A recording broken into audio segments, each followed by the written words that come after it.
Get ready. We're going to get started. I'm Sharon Wild-Chalker from the Foundation for Angelman Syndrome Therapeutics. I'm thrilled that you are all here. We're going to finish this session with an Ask the Experts panel. We have Kelly Fonner, Nancy Robinson, and Kathleen Sadao, did I say that right? That's good. Okay, who have been in this room all day, and Kate Ahern. Did I get that right? Yeah. Joined us from the other room.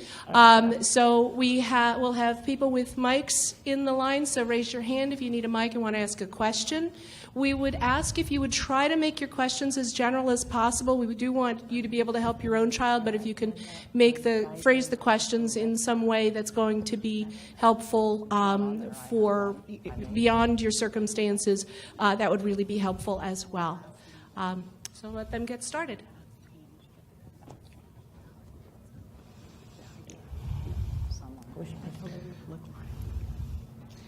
Anybody have a question?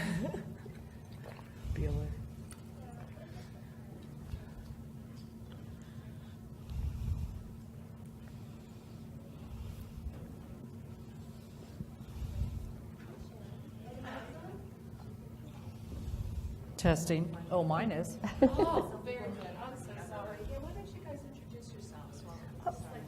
My oversight. Sorry. Starting with me. Hi, I'm Kathleen Sadao, and I'm from Sacramento, California. I'm retired. Yay! It's really fun. And I'm an educational consultant, so I've been doing this work for a very, very long time. And this is my colleague, partner in crime. Hi, I'm Nancy Robinson. I am a speech-language pathologist by profession and did a lot of work with my colleague, Kathleen Sadao, over the last, as she pointed out earlier, over 30 years. And between us, that's 60 years, right? Mm-hmm. In Hawaii and throughout the Pacific, we did a lot of work in Pacific Islands with families and just really love working with families and talking about communication and assistive technology systems for young children. That's kind of what we focus on. Currently, right now, I'm in an administrative position at San Francisco State, so I don't get to do this very much. So it's really a treat to be able to talk to parents.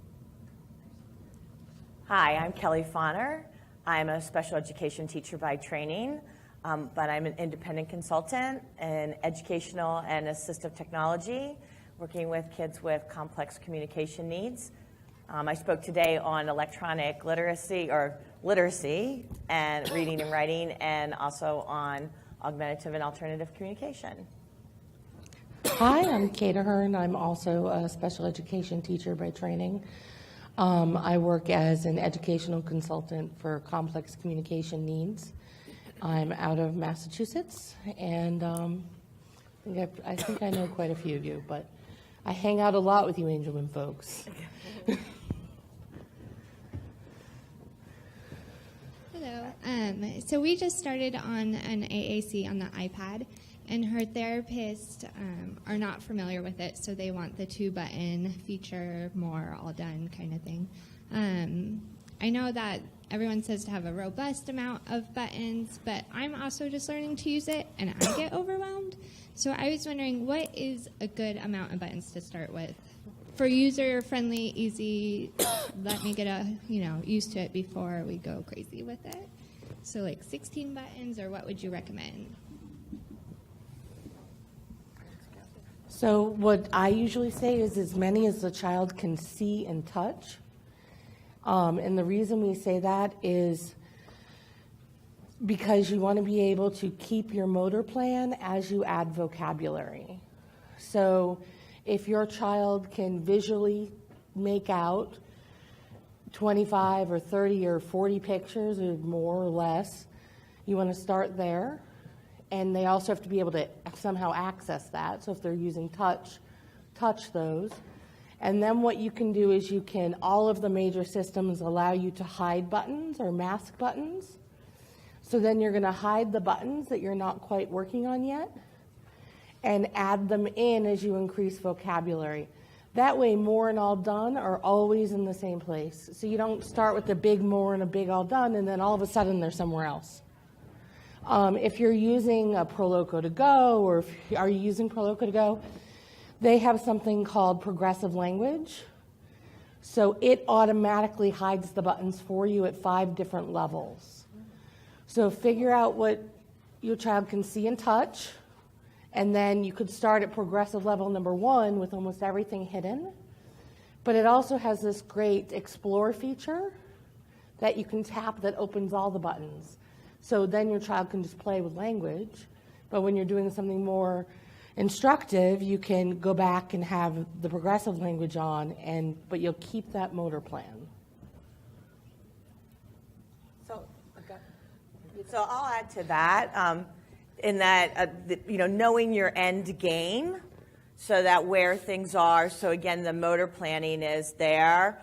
2 is a little, when you hear the term robust, the idea of robust isn't how many you're looking at one time, but how much vocabulary is in the system that's already planned, so that so you've got a robust vocabulary that's there within the system, and a planned way to be able to get and navigate to that. What's the organization of that? So that term robust gets thrown around in the AAC field in lots of different ways, and so we're starting to hear people talk about robust in many different ways. But it isn't that idea that you're going to have to be programming all the words all the time, but that vocabulary is already planned out, and somebody's already done the language mapping of how new words will be coming into the system. But for me and how I've been brought up through AAC and the kids that I have experience with, is that going down to anything less than 6 really limits the kind of things that they can say. For us, it's an awesome responsibility to take somebody else's words in your hands. And so I'm often involved mostly with kids that we have, and find a way that they're getting 8 words. That if you're doing masking, we don't mask anything less.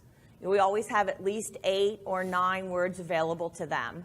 So because I don't know, do they want to say something social? Do they want to say, make a comment? Do they want to ask a question? Do they want to, yell at me?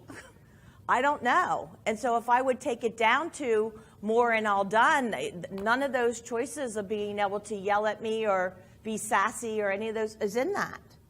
So you have to have at least some things where, there are some options to explore that are in a variety of communication categories or communication functions. I would just add to that, from a speech pathologist perspective, we all know that children and all of us understand a lot more than we can say. So having access to even exploring words and playing with words, I would be an advocate for unmasking at times and just allowing kids to play with words. I mean, they may not even know what they mean, but they're trying it out, and they're seeing something, and they get a reaction, and people laugh. That's social interaction, and that's telling a joke. So I think I would totally support and agree with my colleagues that more access is better. I know it feels overwhelming because you don't know how to make these decisions sometimes.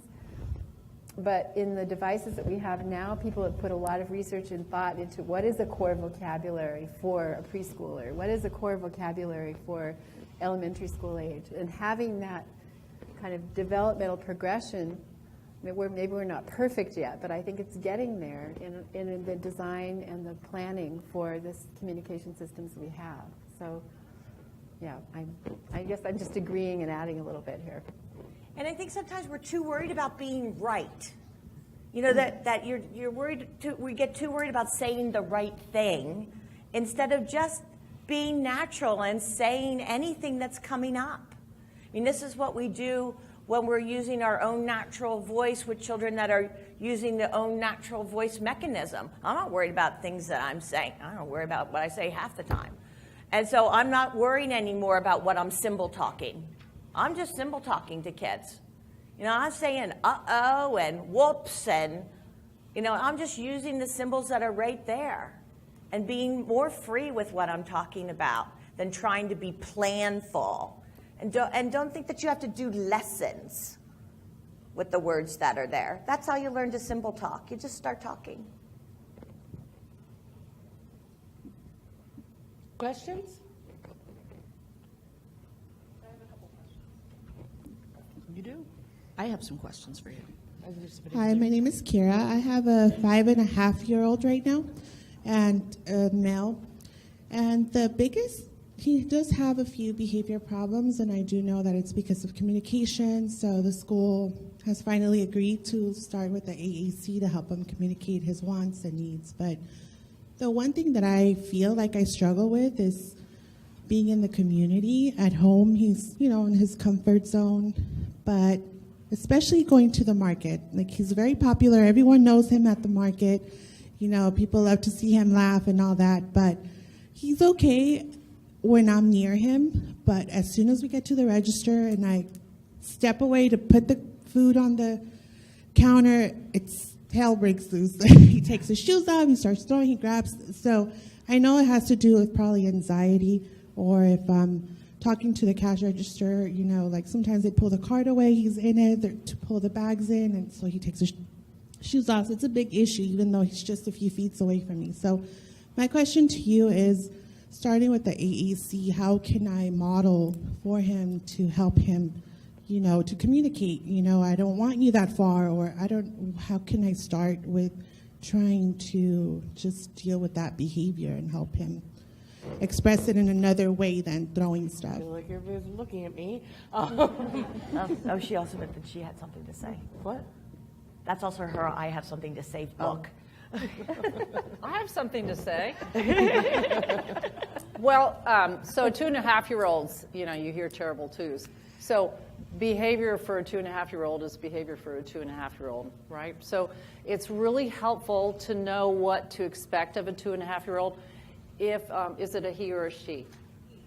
If he's throwing his shoes, he's definitely communicating to you. He's letting you know either, I'm tired, I want that, I want some of those items over there, where they line all those wonderful items up as you go through the cash register. So children will pick them and start throwing them in the basket. I mean, 2.5-year-olds, they're really interested in everything. And so it really is about behavior, probably not, it's just about behavior of a 2.5-year-old. So what I would recommend is that, we talked about it at our last session, the Centers for Disease Control just came out with a new app, and it's all about development. So knowing what to expect from your child, so you kind of are a little bit ahead of the game when he does start doing mischief in the store. Every child that's 2.5 typically will do that in a store. And then you might look at ways, does he use an iPhone or an iPad?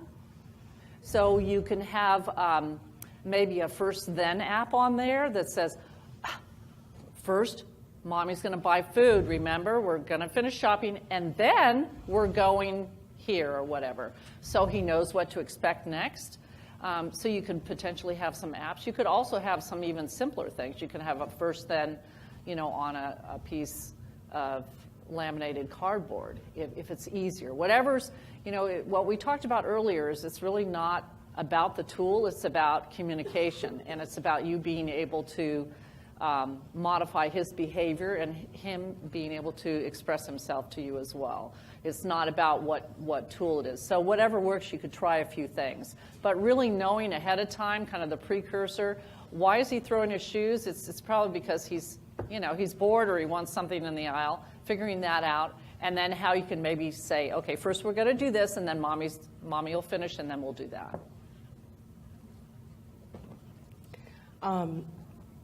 Do you think it's because he wants something, or do you think it's that he wants you? I think that it is because he wants my attention. I've had behavioral therapists go with me, and they feel like as soon as you start talking to someone else, he starts acting up. I know he does have a little bit of anxiety, because if I do go out, my mom or my brother will send me pictures. He's at the door waiting for you. So, I know that it's a little bit of anxiety. I just don't know how to handle it. So that anxiety is really, really common in Angelman syndrome. The minute you withdraw that secure base and that eye contact and that reassurance, so even just stepping away to put things on the counter is enough to trigger that anxiety of, I need that eye contact. So the first thing I'd start with is I would start with a social story where you go through and you talk about, we're going to go to the store, we're going to do that, and go through the whole sequence. And have it be very clear about, I can be safe at the store. I can keep my shoes on at the store. If mommy steps away, she'll come right back. And then I'd make sure his AAC has a button that says, come back and look at me, so that he can request those things without throwing shoes at you. It's a lot nicer to hear, come back and look at me. And then I would try to put in place a plan where he can be in contact with you as you do those things. So if you can have him, he's only 2.5, so if you could have him stand in front of you, between you and the counter, and you hand him things and he puts them on the counter, keeping your physical proximity close to him will reduce his anxiety. And you also can't throw your shoes if you're standing in them. So you've got that bonus. So I'm sorry, he's actually 5.5, not 2.5. What? Oh. He's 5.5. 5.5. But same story, right? So you still can't throw your shoes if you're standing in them. Although I had a kid who could. But he was 18 in my height, so I just put a shoe on my foot, and that was the last time that ever happened. Thank you for the shoe. What? But the same thing, keep that proximity. Then I would start, if you could, by going into the register and just buy one thing. So it's not a lot of handing over and paying. And take a video. And then play that video back. Look, here you are. You put the item on the counter. Good job. You know how to be in the store. And then build up to that whole market run, which as a parent may or may not be possible. Like, I get that you may not be able to do that, but if you could, that'd be one way to do it. But the anxiety piece and that loss of secure base, even just talking to a stranger for 5 seconds is enough to trigger anxiety in Angelman. So I think you're on the right track with that. Just anything you can do to support better ways for him to ask for your attention back.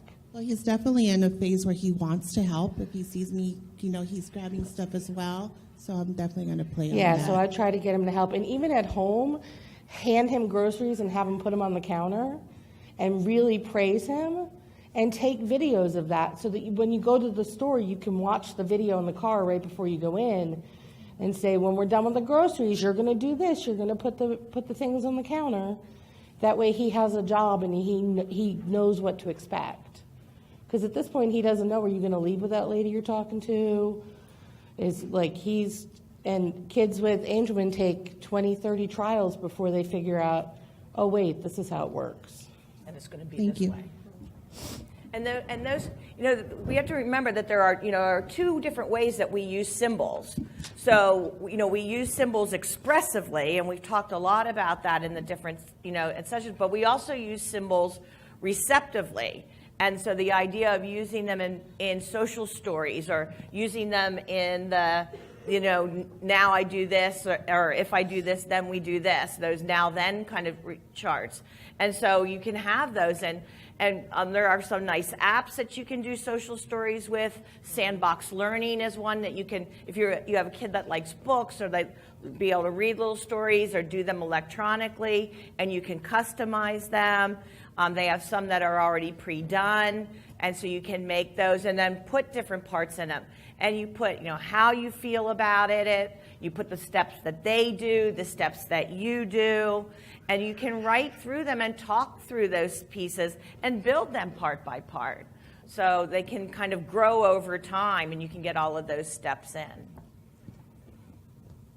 What advice do you all have for educating the other adults in our children's lives that may have less or more experience with technology, or less or more experience with education but are going to spend time with our children? For example, what's an easy way to explain core words, or those sorts of tips that you found have prevailed your work with families?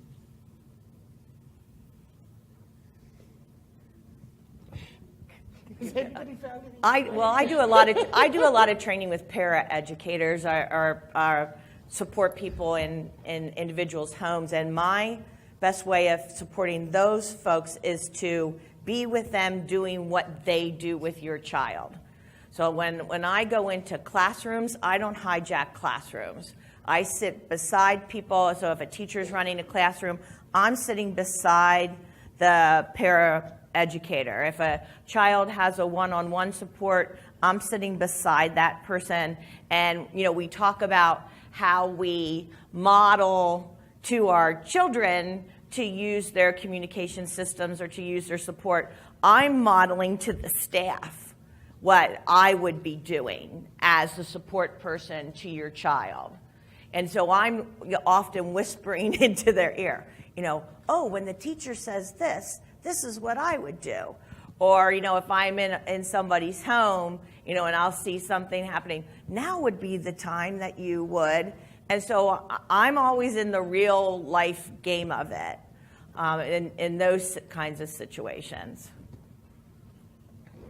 We have some handouts from our last session, and there's some information in there that might be useful to share with a paraeducator.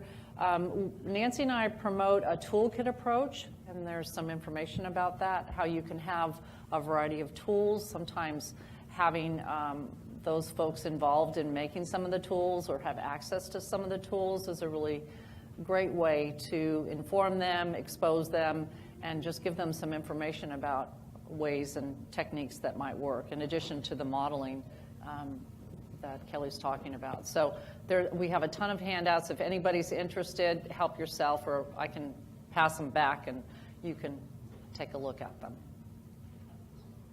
I would also just reiterate what my colleagues are saying about demonstrating. Not all of us have the opportunity to go into classrooms and demonstrate, but sitting side by side, I remember some experiences that we had using voice output communication aids, just a simple step-by-step, which is a small recording device, in a classroom of children that were really a mixed group of different kinds of needs, and the teacher was a little bit of a doubter as far as using these kinds of systems, because she wanted the children to talk. And we said, well, not everyone does. So let's pass it around. And everyone took turns with it, taking turns and telling the story of the day. And just seeing it happen was kind of a breakthrough. So some aha moments happen when you can just get the tool into their hands. And maybe it doesn't have to be the highest expensive, most high-tech tool, but just seeing that there is a power in using some tools to communicate.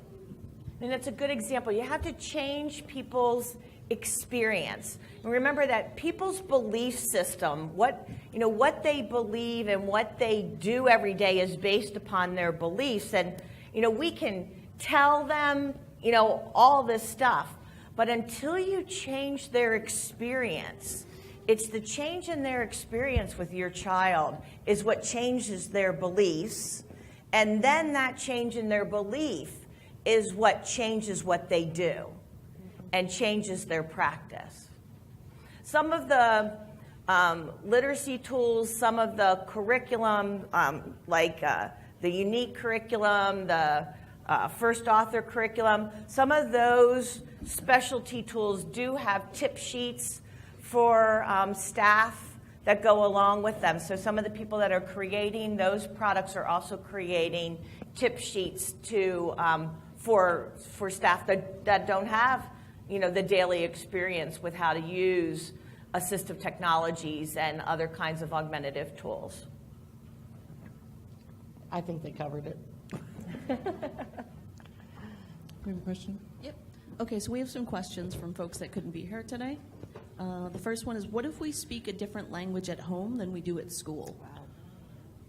Good one.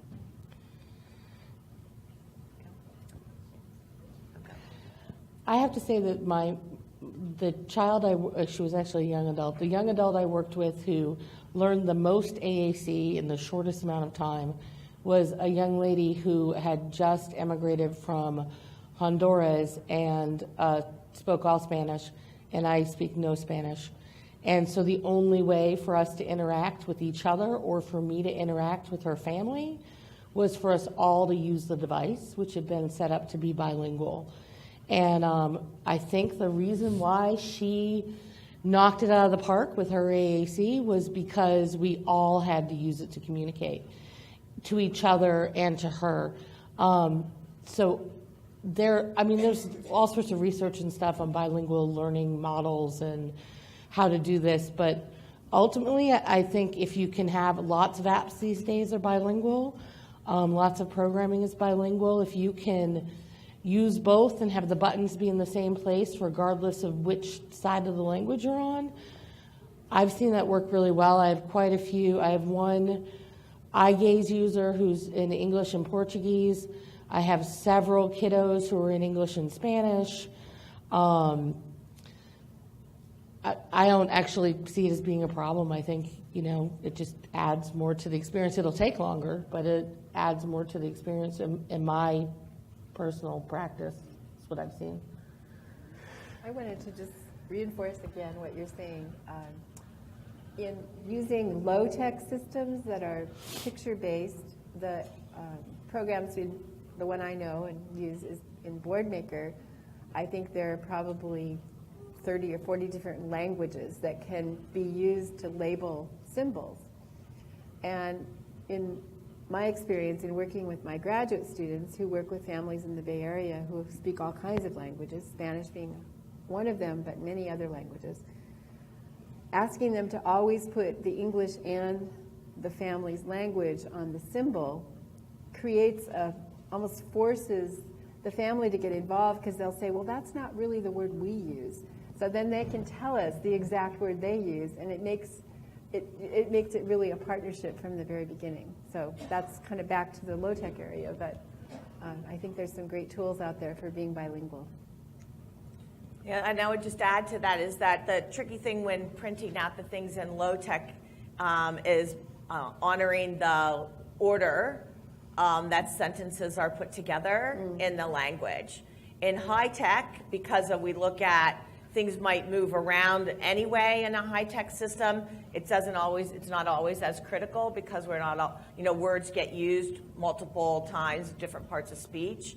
But low-tech, it's a little bit more critical, word order, and so that does mess with automatic mapping. Way in the back, I see a question. They're bringing you A a microphone is coming to you. Keep your hand up so they see where they're. There you go. Yeah, it's hard with these lights for us to see anything back there.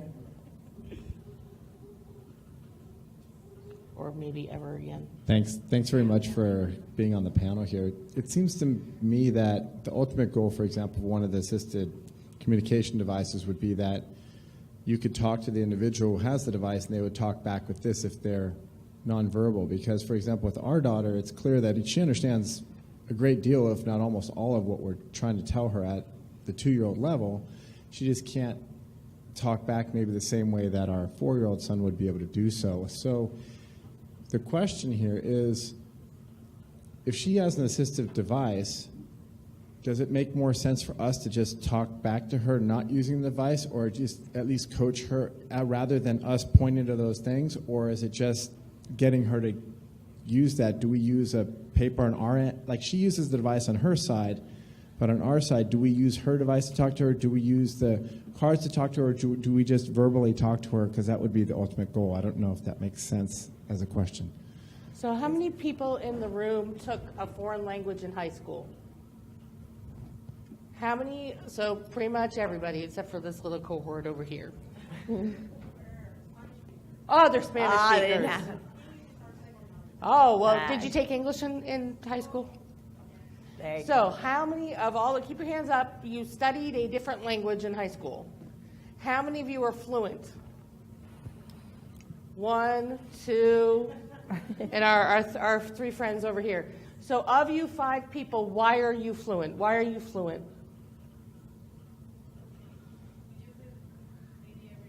You use it every day. You came here and had to speak English. The hand that was in the middle here, why are you fluent? It was a tool to communicate with, like, So you had to for work. You were using it every day, and you had to for work. And why are you fluent? Same thing. We grew up with it too. You grew up with it. So what we know is if you take 45 minutes a day, 5 days a week, for 180 days a year, for 4 years, you will not become fluent in the language. We just did this survey. But if you live that language, either through work or through moving, you will become fluent. So what your goal for your daughter is for her to live in that language. So in order to become fluent, she needs you to talk to her with the language that she's learning. Once she's mastered it, you don't have to use it with her as much anymore unless you're teaching new grammar or new parts of speech. But at first, your goal is immersion. You want to be the AAC foreign exchange student and have her go live in the land of AAC instead of being one of us poor saps who spent all of those hours in a foreign language classroom and came away with, I can say, Agricola est in Vila. The farmers in the farmhouse in Latin. It hasn't taken me very far. So does that help explain why you would keep talking to her with her talker? So then you're saying we should use her talker to talk back with her rather than using a separate card on our end or verbal speech until she's good enough to talk back. You should use the same language system. It doesn't have to be her talker, but it needs to be the same language system. Understand. But then my second question is, do we get a separate talker so that hers is hers, or can we use hers to communicate at least? In a dream world, you would all have your own talkers. But I don't know anybody who lives there. So it's okay to share. Got it. Thank you. Yeah, unless she gives you some kind of big negative. Yeah, I mean, if she won't let you touch her talker, then... if she's like, nah, then you're printing out a paper board of her system and using it. But, that's really up to her to decide, to tell you that you couldn't use it.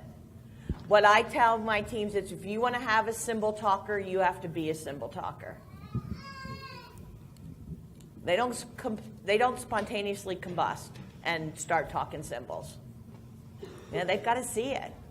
They've got to live in it. They have to be it. It's got to be a part of their world. They can't be the sole symbol talker in your family.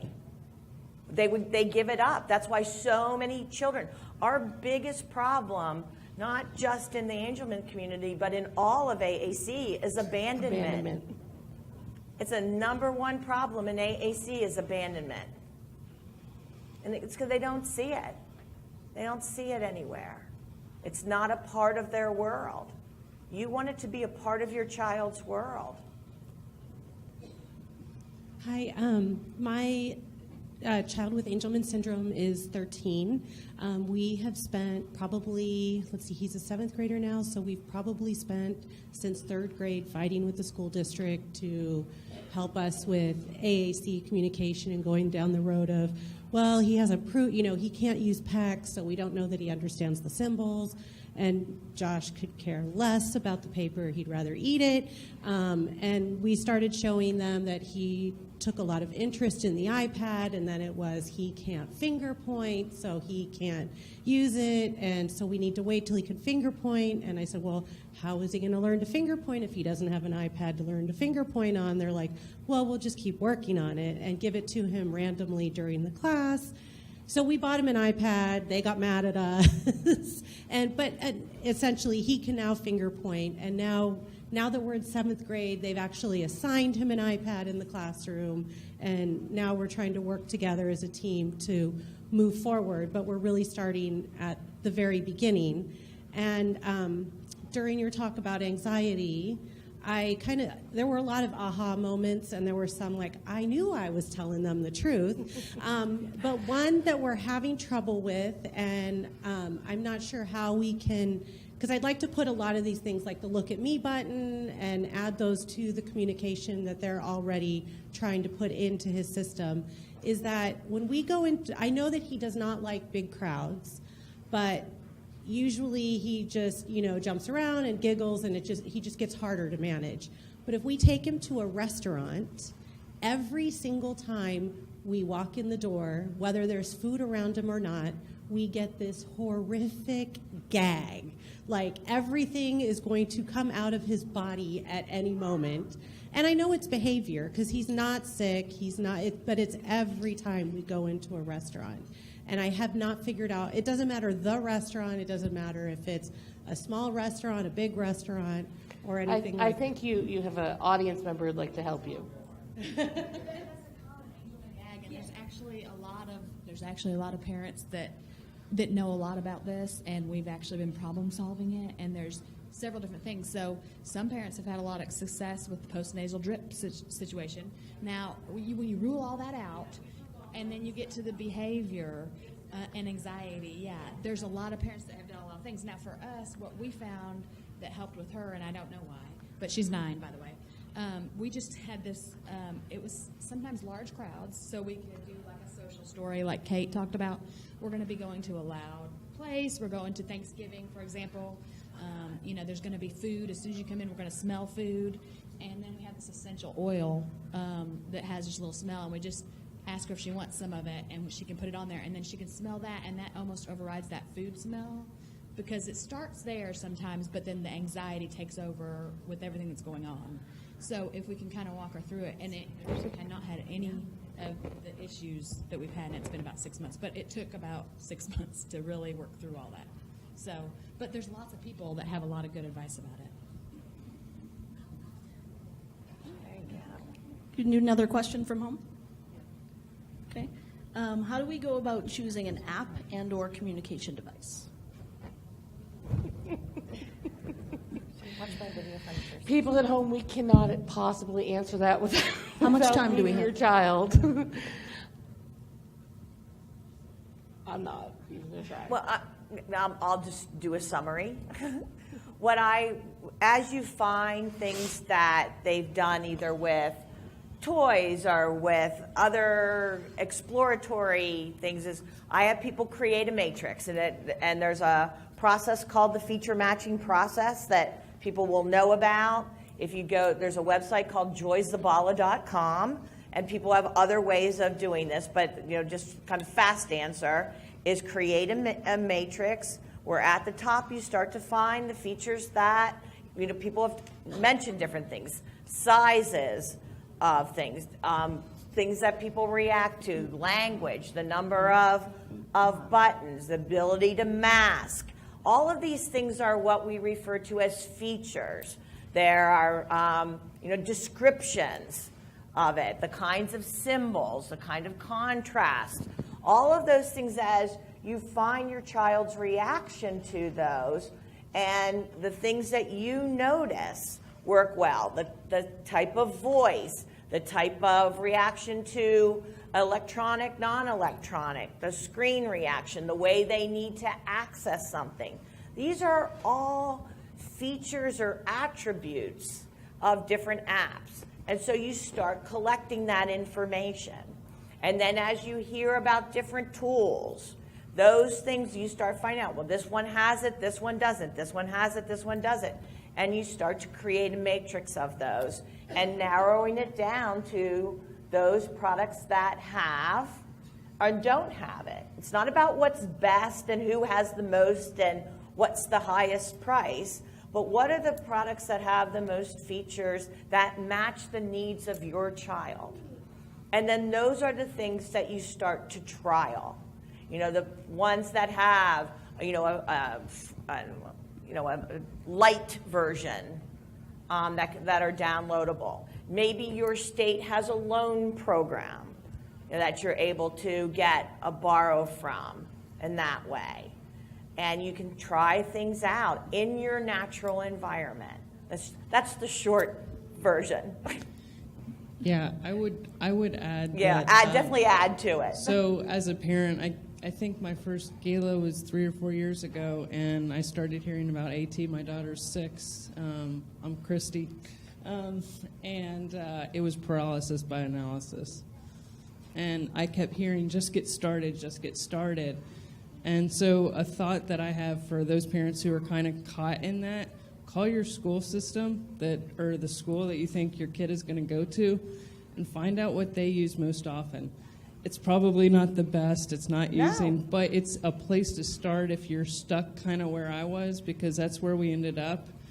And, you know, she's doing really well with it. I wish we would have done that, you know, from the start. We would have probably, you know, gained a year, because we ended up switching because the teachers and the therapist were more comfortable and they were using it more with her because that's what they were used to, and it worked well. So, you know, and some school systems have a kind of a base of something that they use, and you're right. You know, sometimes that's a place to start, but always be willing to move to something different if that's got features that are better for your child. Sure. Yeah, and be absolutely. willing to go there. Hello, I'm Jennifer. My daughter's 9. Her name's Eliza. I had a question, just touching on what she was talking about, because we ran into the same problem where AAC is just not in our school area very much, and we got a little bit of the runaround too, like she did, kind of, you know, your child's not ready, her pointer's not developed, you know, all these different things. And what is your advice that we as parents, you know, want to trust our gut and say, no, we believe she can do this, but what do we do to kind of challenge that? Well, we talked about that at our last our previous presentation. The readiness model is really not founded in research, and so what we recommend, and if you want some information, we have it, and we can share our website and our emails with you, is what we recommend is that you are informed and you have the research backing, you know, what you want to do. And so with an iPad, for instance, it's a very intuitive device. It's just revolutionary. And so you really, I don't believe you need prerequisite skills. That's the beauty of an iPad.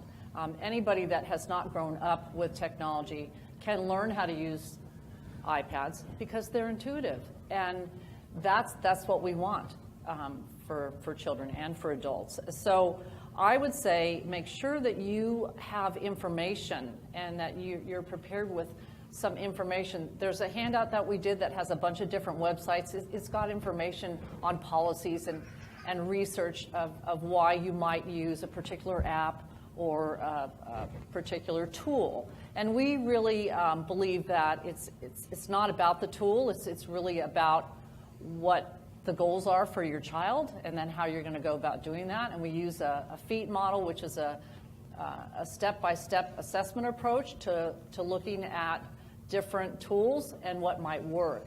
So if you go in and you say, well, I really want to use this ecological model, I want to look at this approach across all domains, across all environments, and across all daily routines, and I'd like for this team to look at it using this progression. I want to, you know, look at what the goal is. I want to then do some trials with some potential tools, and then I want to see if they work, and then move to the next. So then it becomes not about whether they have developed a pointing skill, because they may not develop a pointing skill. What does that have to do with anything when it comes down to it? Let's look at what is the need, what is the communication need, and move on from that. So I would definitely have as much information as you can when you go in there, so you won't get, you know, turned down, basically.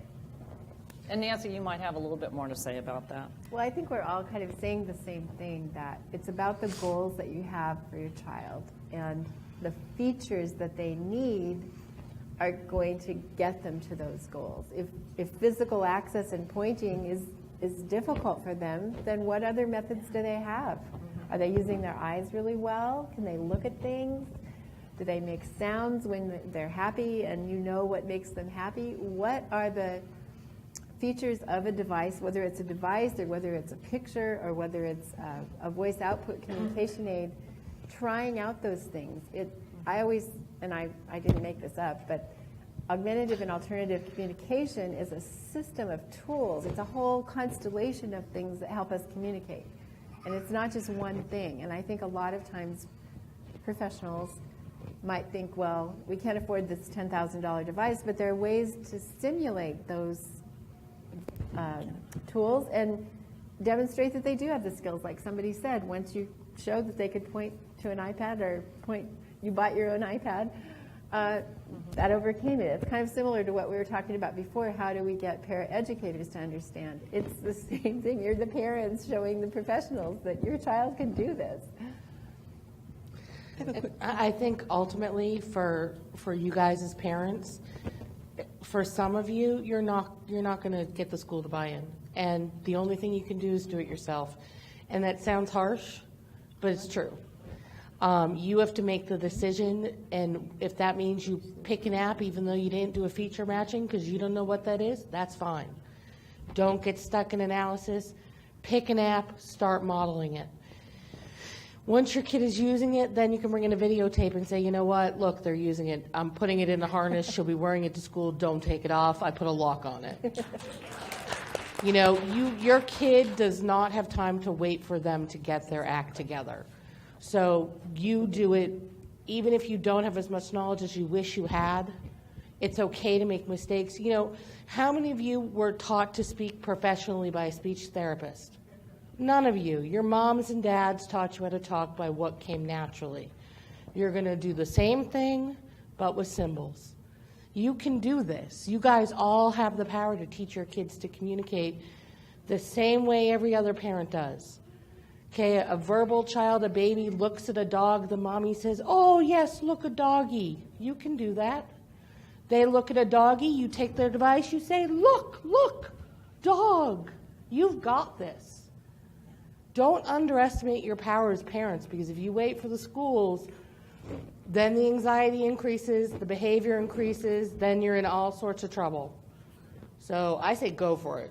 And it doesn't have to be an iPad. You can do this with paper. You know, lack of staff knowledge is no reason for you to wait. Although I will say with Angelman syndrome, the voice voice feedback is massive. I see a much better result with that than paper. But if you don't have it, go for paper. Get started where you are. It's what you have. Oh, sorry. It's 2:30. Sorry. In case anybody wonders. Sorry. But it's, I mean, Kate's right. I mean, you don't have to wait for people that aren't ready. And move forward. You're the ones that are here. It's not your kid who isn't ready. I have a quick question. Hi. Thank you guys so much for this, by the way. This is wonderful for all of us. So I have a young daughter who's 3, and so I'm in a little bit, I think, in blessedly so, a different situation than some unfortunate parents, because I actually have a school district that believes in her almost more than I do. And they're amazing. So I'm blessed by having an environment that encourages her, and basically threatened my husband and I that it's unfair that we take her voice away from her by not having her in a harness when she wasn't yet walking. And I said, well, she's crawling and, you know, it's going to drag all over the floor and break the iPad. And they said, well, would it be fair if you're not walking for me to remove your trachea so you couldn't speak? So their feeling is that it is her voice. It should be on her at all times. They won't turn down the volume during circle time and quiet time because she needs to learn to stop talking, not to start talking. So she babbles and touches it, and we say, you know, Quincy, what do you have to say? She looks down at her talker, pulls it up from her harness. The problem we have for Quince is that she doesn't have a point. So she rakes it. And we have a key guard, and she's constantly, what do you have to say? And she wants to say something, but it's very hard. So we've talked about how many symbols should we have on the page for her to make it easier for her to access. But the bottom line is that it's not a full vocabulary and it's not a full system if she doesn't have a certain number of symbols. But motorically, it's very difficult for her and for us to know what she's trying to say. So she gets it right sometimes, and we assume whatever she says is right. She's 3. All right. So from what I see, and I see a lot of kids with Angelman, is at 2 they have no interest in the talker, except to press buttons and something happens. Around 3 they rake. That's her, yeah. Right? They rake. You can do a key guard. They still kind of rake. Yeah. You can do select on release. They still kind of rake. They rake. Somewhere around 4 and 3 months-ish, not to be overly I'm specific. going to hold you to that. July. Please don't. They start to target, but they miss. Okay. Some of them will use their thumbs. Some will use a stylus. Sometimes we get them in a pointer splint. Bennett sells a pointer splint. Yeah, we have that. She rips it off. Yeah, they hate it. I don't know why we try anymore because I haven't met one kid who wear it. But then magic happens by the 5th birthday and they start selecting. So my advice is don't sweat it. Okay, so we just keep doing what we're doing. Keep We doing assume what whatever you're doing. she hits by mistake or accident Model. we take it as face value. Yep, Okay. and if you think she meant something else, you can take it and say, I think you meant this. Is that what you meant? And I'm sure you're working on a nod and a shake, so see if she can tell you. But in Angelman, this pattern of motor development is totally normal. Okay, that makes me So feel much I better. wouldn't really stress about it. The other thing that you said before, so her teachers feel very strongly that that's her voice and I have no right to touch it or speak for her.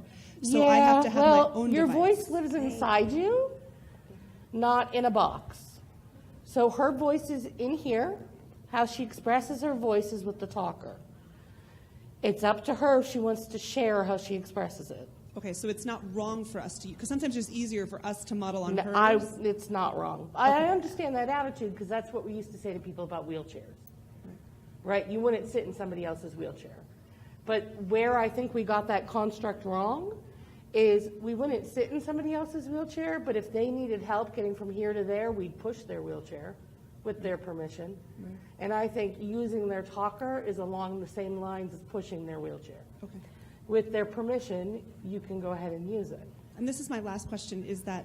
Can I just add to that before you No, move to another Kelly, I'm question? on a roll. It's just that there are some presenters that do have that point of view. So there could be that there are staff in your daughter's school district that have heard that presenters. And some of those are people who they themselves are AAC users. So that's very much their position on their system. And that's okay for them. And so I think sometimes that, they've got and they feel very strongly that nobody else touches their device. And so that's what they tell everybody, don't touch your child's device. So it could be that the staff that work with your daughter have heard one of those presenters. Yeah. And the other thing is, which I think is maybe good for other people in the room, and I'm sure you guys would approve of this, but so they got her a second talker at school so that every day another child is her modeling partner. That's so awesome. that she can peer model, not adult peer. And so she looks up to her classmates, and so if they're using it, then she'll use it. So that's their way of encouraging her. And that child that whole day has to speak using an iPad, like Quincy has to speak using an iPad. And then the next day, and they fight over it. Whose turn is it to speak with Quincy? Or speak like Quincy. So that's just another thought. I thought that was brilliant by the teachers. Yeah, I recommend that in schools if we can get an extra talker. Yeah. Or if you can do a printout of the system. I have kids that have, if they have a pod book, we have more than one pod. For one of the kindergartners that I'm on their team, they have 3 pod books around the classroom, and often one goes missing because 2 kids are underneath the table talking to each other. So, and it's, and that's a great thing. So if you can't have a second device, but if you can have a printout of the vocabulary so that other kids know, how they can talk with your child. I also have classrooms where they project it up onto their interactive whiteboard, and typical peers take turns modeling what the teacher's saying as she teaches. Yeah. And then it's the up posters. there, and they use it. I have a 4th grade girl, and they used her device on the interactive whiteboard to teach parts of speech because they're color-coded, right? So go find the verbs. They're all green. It's really great when the teachers will do some of those things. One of my kindergartners used Morse code to talk, and as she was learning Morse code with the alphabet to do her writing, the kindergarten teacher everybody was learning Morse code in kindergarten. So they were all clapping out Morse code as Priscilla was learning Morse code. That was really awesome.